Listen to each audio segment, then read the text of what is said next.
ओम श्री परमात्मने नमः। नवदुर्गा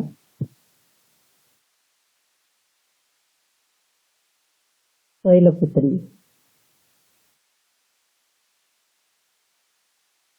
वंदे बांसीतलाभय चंद्रार्धकृत शेखरां वृषारूढ़ां शूलधरां शैलकस्भिरीं। माँ दुर्गा अपने पहले स्वरूप में शैलपुत्री के नाम से जानी जाती है। पर्वतराज हिमालय के वहां पुत्री के रूप में उत्पन्न होने के कारण इनका यह शैलपुत्री नाम पड़ा था। वृषभ स्थिता इन माताजी के दाहिने हाथ में त्रिशूल और बाएं हाथ में कमल पुष्प सुशोभित है। यही नव दुर्गाओं में प्रथम दुर्गा है। अपने पूर्व जन्म में ये प्रजापति दक्ष की कन्या के रूप में तब इनका नाम सती था। इनका विवाह भगवान शंकर जी से हुआ था।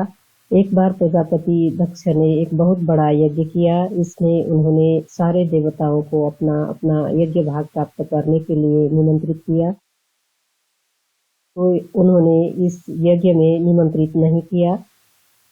सती ने जब सुना कि हमारे पिता एक अत्यंत विशाल यज्ञ का अनुष्ठान कर रहे हैं, तब वहां जाने के लिए उनका मन विकल हो उठा। अपनी यह इच्छा उन्होंने शंकर जी को बताई। सारी बातों पर विचार करने के बाद उन्होंने कहा, प्रजापति दक्ष किसी कारणवश हमसे रुष्ट हैं। अपने यज्ञ में उन्होंने सारे देवताओं को निमंत्रित किया है।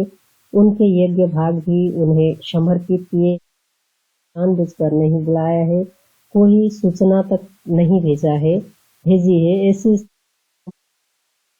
कार्य भी श्रेयस्कर नहीं होगा। शंकर जी के इस उपदेश से सती का प्रबोध नहीं हुआ। पिता का यज्ञ देखने वहां जाकर माता और बहन से मिलने की उनकी व्यग्रता किसी प्रकार भी कम न हो सकी। उनका प्रबल आग्रह देखकर भगवान शंकर जी ने उन्हें वहां जाने की अनुमति दे दी। सती ने पिता के घर पहुंचकर देखा कि कोई भी उनसे आदर और प्रेम के साथ बातचीत नहीं कर रहा है। सारे लोग मुंह फेरे हुए। माता ने स्नेह से उन्हें गले लगाया। बहनों की बातों में व्यंग्य और उपहास के भाव भरे हुए थे।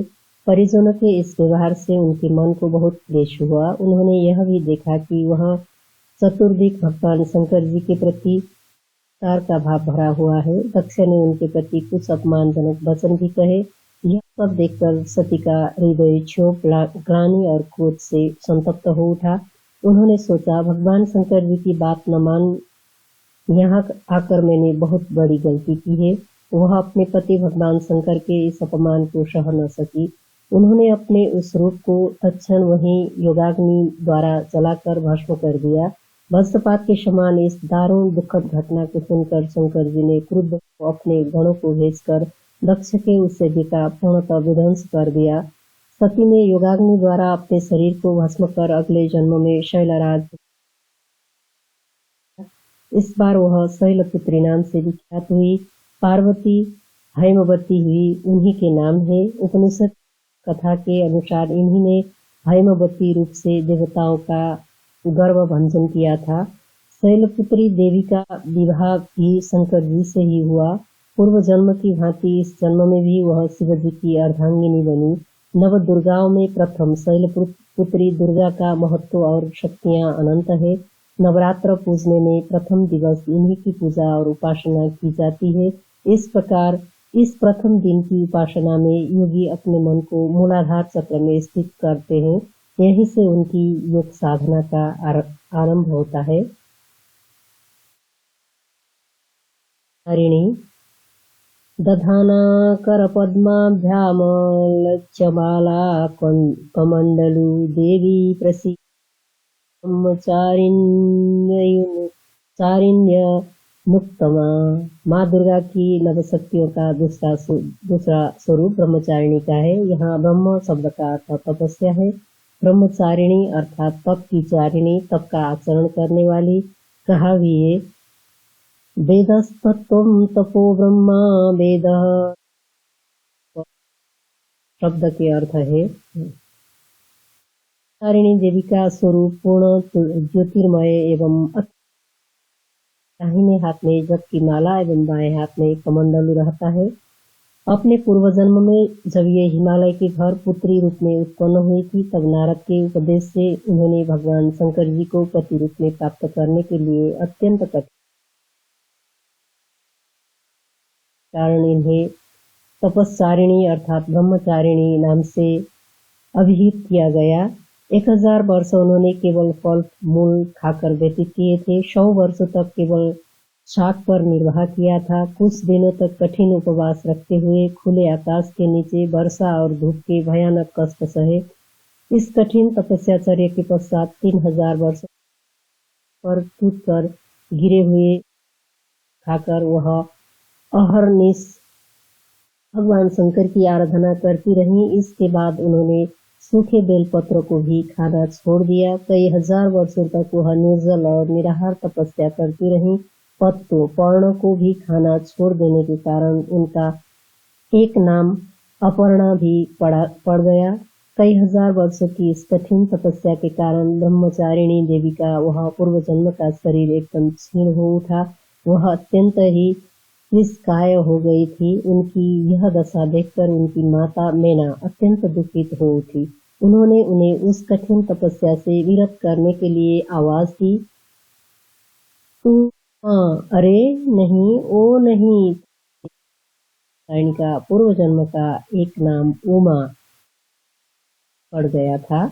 उनकी इस तपस्या से तीनों लोकों में हाहाकार मच गया। देवता, ऋषि, सिद्धगण, मुनि सभी ब्रह्मचारिणी देवी की इस तपस्या को अभूतपूर्व पुण्य कृत्य बताते हुए उनकी सराहना करने लगे। अंत में पितामह ब्रह्मा जी ने आकाशवाणी के द्वारा उन्हें संबोधित करते हुए प्रसन्न स्वरों में कहा, हे देवी, आज तक किसी ने ऐसी कठोर तपस्या नहीं की।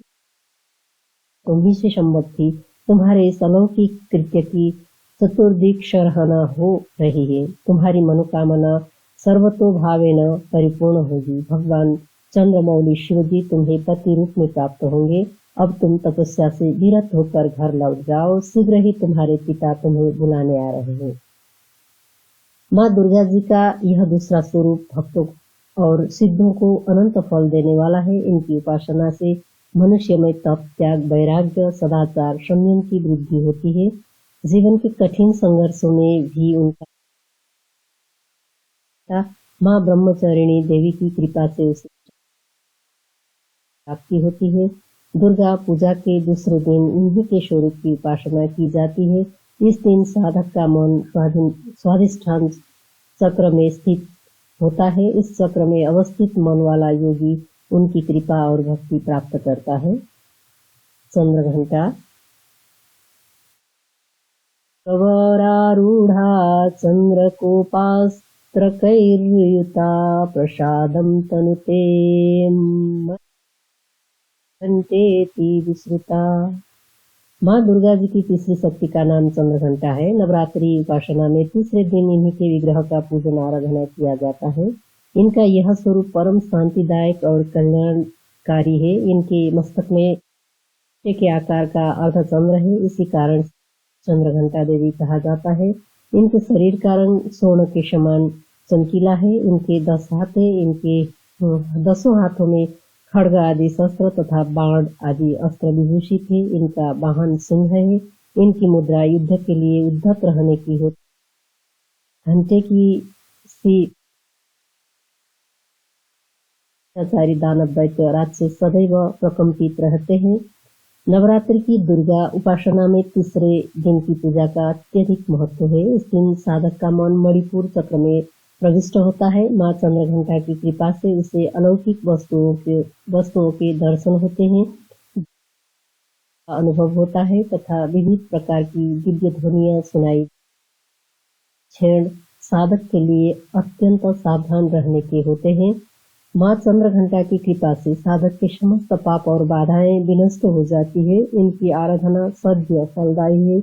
इनकी मुद्रा सदैव युद्ध के लिए अभिमुख रहने की होती है, अतः भक्तों के कष्ट का निवारण ये अत्यंत शीघ्र कर देती है। इनका वाहन सिंह है, अतः इनका उपासना सिंह की तरह पराक्रमी और निर्भय हो जाता है।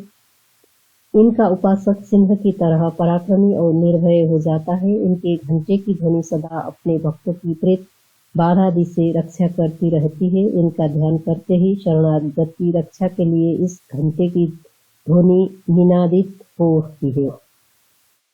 दुष्टों का दमन और विनाश करने में सदैव तत्पर रहने के बाद ही इनका स्वरूप दर्शक और आराधक के लिए अत्यंत सौम्यता एवं शांति से परिपूर्ण रहता है। इनकी आराधना से प्राप्त होने वाला एक बहुत बड़ा सद्गुण यह भी है कि साधक में वीरता, निर्भयता के साथ ही सौम्यता एवं विनम्रता का भी विकास होता है। उसके मुख, नेत्र तथा संपूर्ण काया में शांति गुण की वृद्धि होती है। शोर में दिव्य अलौकिक माधुर्य का समावेश हो जाता है। माँ चंद्रघंटा के भक्त और उपासक जहाँ भी जाते हैं, लोग उन्हें देखकर शांति और सुख का अनुभव करते हैं। ऐसे साधक के शरीर से दिव्य प्रकाशयुक्त परमाणुओं का अदृश्य विकिरण होता रहता है।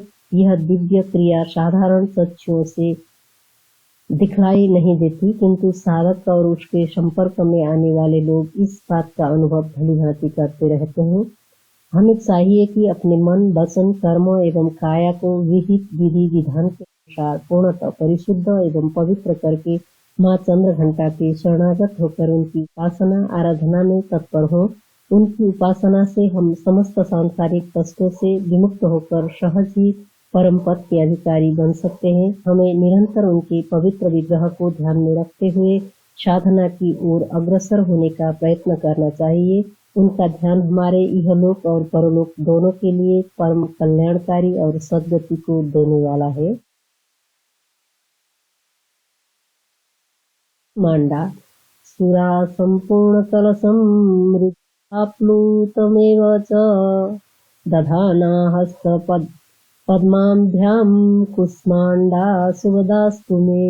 माँ दुर्गा जी के चौथे स्वरूप का नाम कुष्मांडा है। अपनी मंद हल्की हंसी द्वारा अंड अर्थात ब्रह्मांड को उत्पन्न करने के कारण इन्हें कुष्मांडा देवी के नाम से अभिहित किया गया है। जब सृष्टि का अस्तित्व नहीं था, चारों ओर अंधकार ही अंधकार परिव्याप्त था, तब इन्हीं देवी ने अपने हास्य से ब्रह्मांड की रचना की थी। अतः यही सृष्टि की आदि स्वरूपा आदि शक्ति है।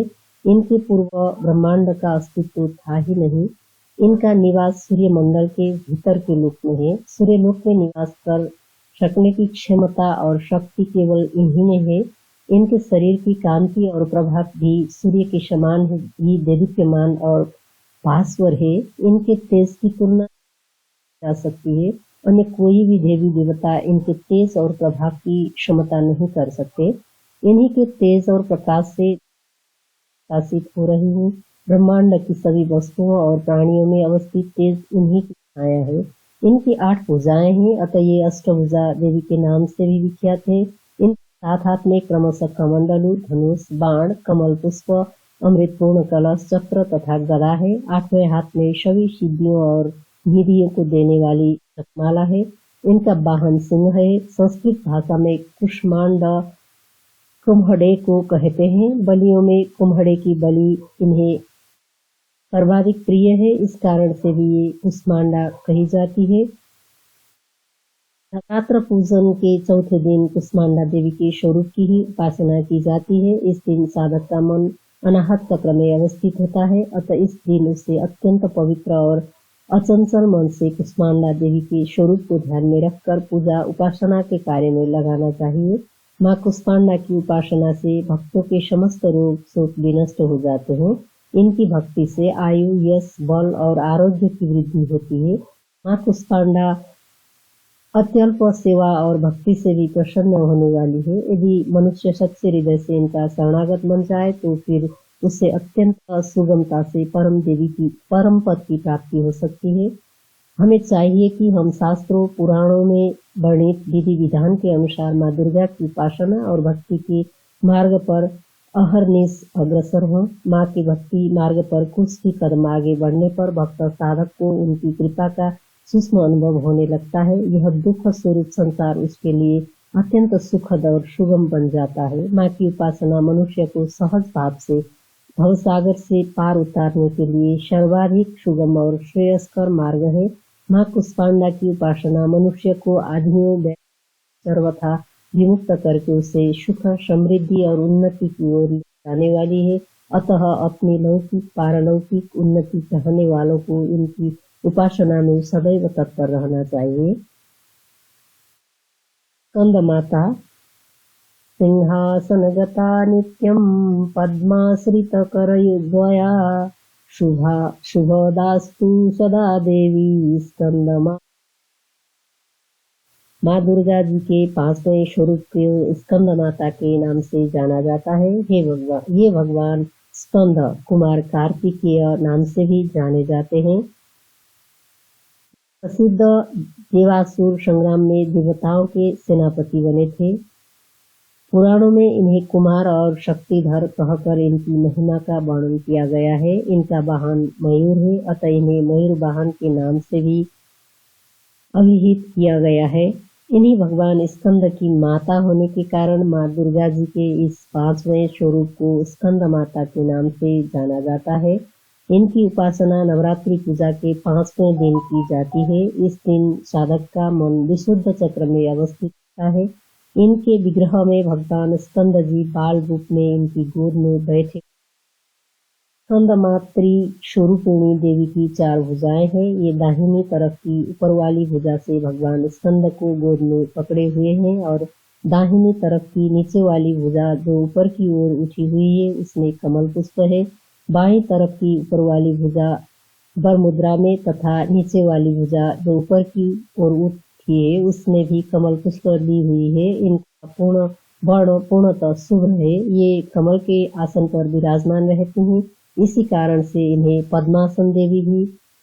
पद्मासना देवी भी कहा जाता है। सिंह भी इनका वाहन है। नवरात्र पूजन के 5वें दिन का शास्त्रों में पुष्कल महत्व बताया गया है। इस चक्र में अवस्थित मन वाले साधक की समस्त बाह्य क्रियाओं एवं चित्त वृत्तियों का लोप हो जाता है। वह विशुद्ध चैतन्य स्वरूप की ओर अग्रसर हो रहा होता है। उसका मन समस्त लौकिक सांसारिक मायिक बंधनों से विमुक्त होकर पद्मासन माँ स्कंद माता के स्वरूप में पूर्णतः तल्लीन होता है। इस समय साधक को पूर्ण सावधानी के साथ उपासना की ओर अग्रसर होना चाहिए। उसे अपनी समस्त एकाग्र रखते हुए साधना के पथ पर आगे बढ़ना चाहिए। माँ स्कंद माता की उपासना से भक्त की समस्त इच्छाएं पूर्ण हो जाती है। इस मृत्युलोक में ही उसे परम शांति और सुख का अनुभव होने लगता है। उसके लिए मोक्ष का द्वार स्वयं में वह सुलभ हो जाता है। स्कंद माता की उपासना से पाल रूप स्कंद भगवान की उपासना भी स्वयं में वह हो जाती है। यह विशेषता केवल इन्हीं को प्राप्त है। अतः साधक को स्कंद माता की उपासना की ओर विशेष ध्यान देना चाहिए। सूर्य मंडल की अधिष्ठात्री देवी होने के कारण इनका उपासक अलौकिक तेज एवं कांति से संपन्न हो जाता है।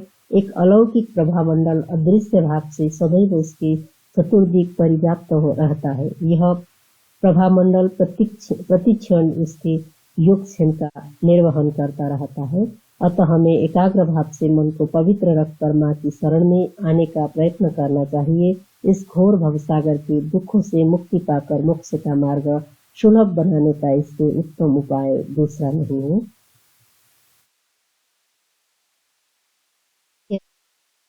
चंद्रसाहोश्चलकरा शार्दूलवरवाहन कात्यायनी शुभम दद्याद्देवी दानवघातिनी।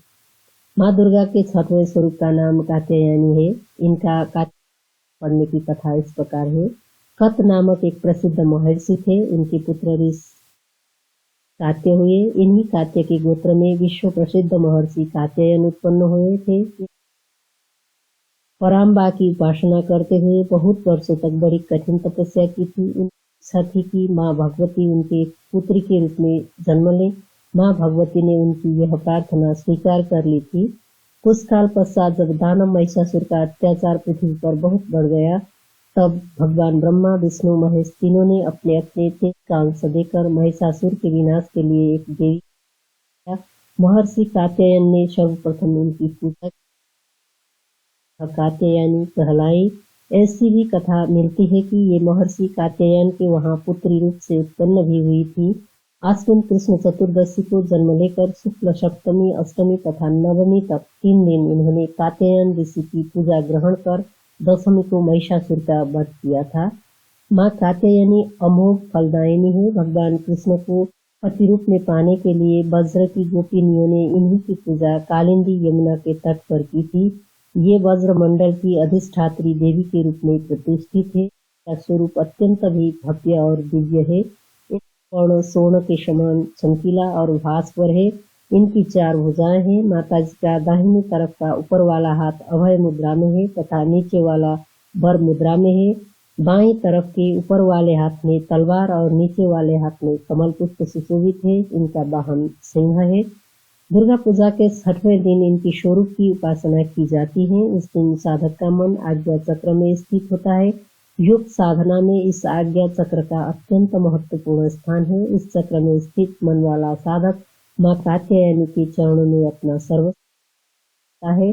परिपूर्ण आत्मदान करने वाले ऐसे भक्त को भाव से माँ कात्यायनी के दर्शन प्राप्त हो जाते। माँ कात्यायनी की भक्ति और उपासना द्वारा मनुष्य को बड़ी सरलता से अर्थ, धर्म, काम, मोक्ष 4 फलों की प्राप्ति हो जाती है। वह इस लोक में स्थित रहकर भी अलौकिक तेज और प्रभाव से युक्त हो जाता है। उसके रोग, शोक, संताप, भय आदि सर्वथा विनष्ट हो जाते हैं।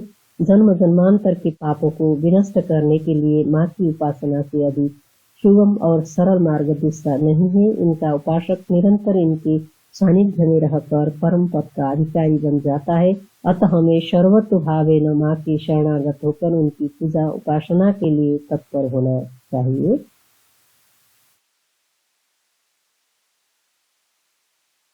कालरात्रि एक वेळी जपा कर्णपुरा नग्ना खरा स्थिता लंबोष्ठी कर्णिका कर्णी तैलाभ्यक्त शरीरिणी वामपादोल्लसल्लोह कंटकभूषणा वर्धन्मूर्ता कृष्णा कालरात्रि निर्भयंकारी। माँ दुर्गा जी की 7वीं शक्ति कालरात्रि के नाम से जानी जाती है। उनके शरीर का रंग की तरह एकदम काला है। सिर के बाल बिखरे हुए हैं। गले में एक विद्युत वाली माला है। इनके 3 नेत्र हैं। ये मांड के सदृश गोल है। इनके विद्युत के समान चमकीली किरणों श्वास प्रश्वास से अग्नि की भयंकर ज्वालाएं निकलती रहती हैं। इनका वाहन गधा है। ऊपर उठे हुए दाहिने हाथ की वर मुद्रा से सभी को वर प्रदान करती है। तरफ का नीचे वाला हाथ अभय मुद्रा में है। बाएं तरफ के ऊपर वाले हाथ में लोहे का कांटा तथा नीचे वाले हाथ में खड्ग कटार है। माँ कालरात्रि का स्वरूप देखने में अत्यंत भयानक है, लेकिन ये सदैव शुभ फल ही देने वाली है। इसी कारण इनका नाम शुभंकरी भी है। अतः भक्तों को किसी प्रकार भी भयभीत अथवा आतंकित होने की आवश्यकता नहीं है। दुर्गा पूजा के 7वें दिन माँ कालरात्रि की उपासना का विधान है। इस दिन साधक का मन सहस्त्रार चक्र में स्थित रहता है। उसके लिए ब्रह्मांड की समस्त सिद्धियों का द्वार खुलने लगता है। इस चक्र में स्थित साधक का मन पूर्णतः माँ कालरात्रि के स्वरूप में अवस्थित रहता है। उनके साक्षात्कार से मिलने वाले पुण्य का वह भागी हो जाता है। उसके समस्त पापों विघ्नों का नाश हो जाता है। उसे अक्षय पुण्य लोकों की प्राप्ति होती है। माँ कालरात्रि दुष्टों का विनाश करने वाली है। दानव, दैत्य, राक्षस और मात्र से भी भयभीत होकर भाग जाते हैं। ये ग्रह बाधाओं को भी दूर करने वाली है। इनके उपासक को अग्नि भय, जल भय, जंतु भय, शत्रु भय, रात्रि भय आदि कभी नहीं होते। इनकी कृपा से भय मुक्त हो जाता है। माँ कालरात्रि के स्वरूप विग्रह को अपने हृदय में अवस्थित करके मनुष्य आपसे इनकी उपासना करनी चाहिए। यम पूर्ण पालना करना चाहिए। मन, वचन, काया की पवित्रता रखनी चाहिए। वह शुभंकरी देवी है। उनकी उपासना से होने वाले शुभों की गणना नहीं। हमें निरंतर उनका स्मरण, ध्यान और पूजन करना चाहिए। महागौरी श्वेते वृषे समारूढ़ा श्वेतांबरधरा शुचिः महागौरी शुभं दद्ध्या मह्नादेव प्रमोदता माँ दुर्गा जी की 8वीं शक्ति का नाम महागौरी है। इनका वर्ण पूर्णतः गौर है। इस गौरता की उपमा शंख, चंद्र और कुंद के फूल से दी गई है। आयु 8 वर्ष की मानी गई है। अष्टवर्षा भवेद गौरी। इनके समस्त वस्त्र एवं आभूषण आदि भी श्वेत है। इनकी 4 भुजाएं हैं। इनका वाहन वृषभ है। इनके ऊपर के दाहिने हाथ में अभय मुद्रा है। मुद्रा और नीचे वाले दाहिने हाथ में त्रिशूल है। ऊपर वाले बाएं हाथ में डमरू और नीचे की बाएं हाथ में वर मुद्रा है। इनकी मुद्रा अत्यंत शांत है। अपने पार्वती रूप में इन्होंने भगवान शिव को पति रूप में प्राप्त करने के लिए बड़ी कठोर तपस्या की थी। इनकी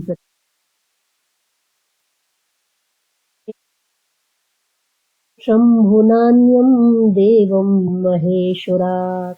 नारद पंचरात्र। गोस्वामी तुलसीदास जी के अनुसार भी इन्होंने भगवान शिव के वर्ण के लिए कठोर संकल्प लिया था। जन्म कोटि लगी रगर हमारी, बरो शंभु न तरहु कुंवारी। कारण इनका शरीर एकदम काला पड़ गया। इनकी तपस्या से प्रसन्न और संतुष्ट होकर जब भगवान शिव ने इनके शरीर को गंगा जी के पवित्र जल से मलकर धोया, तब वह विद्युत प्रभा के समान अत्यंत कांतिमान गौर हो उठा। तभी से इनका नाम महागौरी पड़ा। दुर्गा पूजा के 8वें दिन महागौरी की उपासना विधान है। इनकी शक्ति अमोघ और सद्य फलदायिनी है। इनकी उपासना में भक्तों के सभी कर्म धुल जाते हैं। उसके पूर्व संचित पाप नष्ट हो जाते हैं। पाप, संताप, दैन्य दुख उसके पास कभी नहीं आते। वह सभी प्रकार से पवित्र और अक्षय पुण्य का अधिकारी हो जाता है।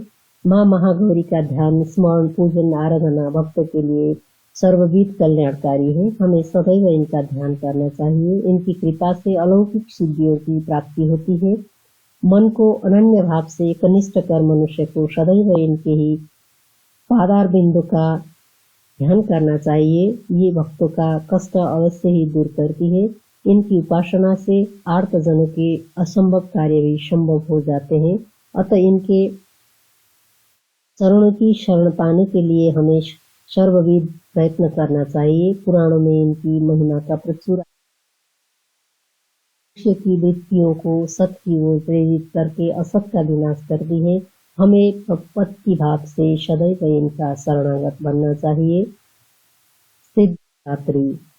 सिद्ध गंधर्व यक्षारैरसुरैरमैरपि सेव्यमाना सदा भूयात् सिद्धिदायिनी।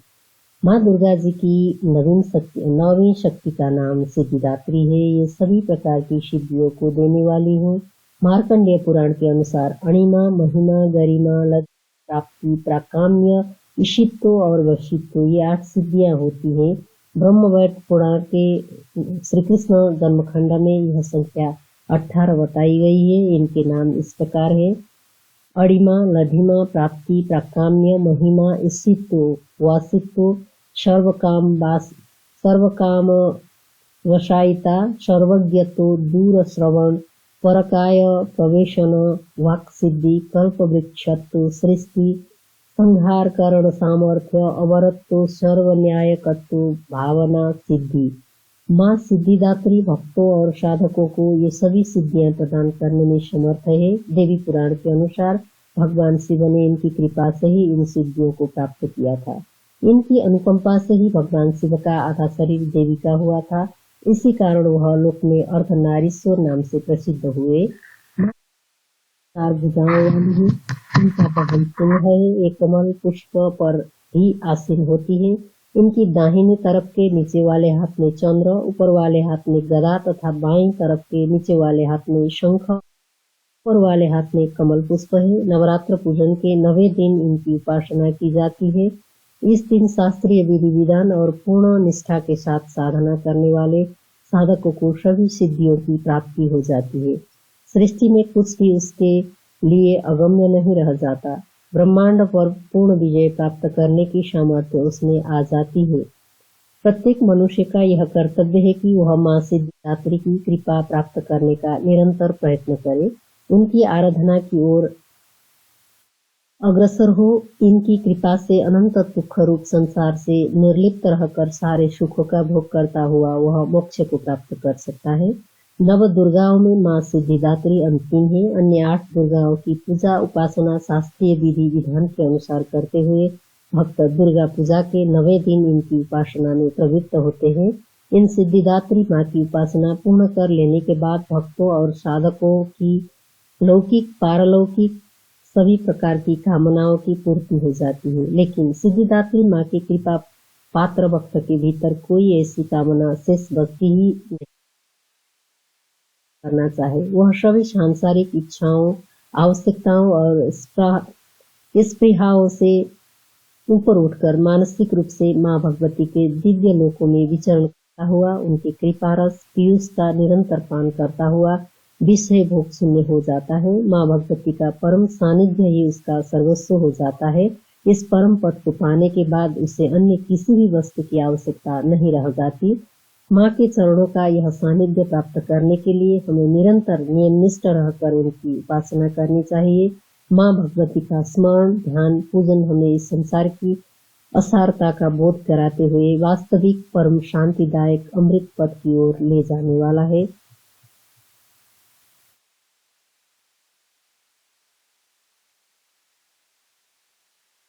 आरती।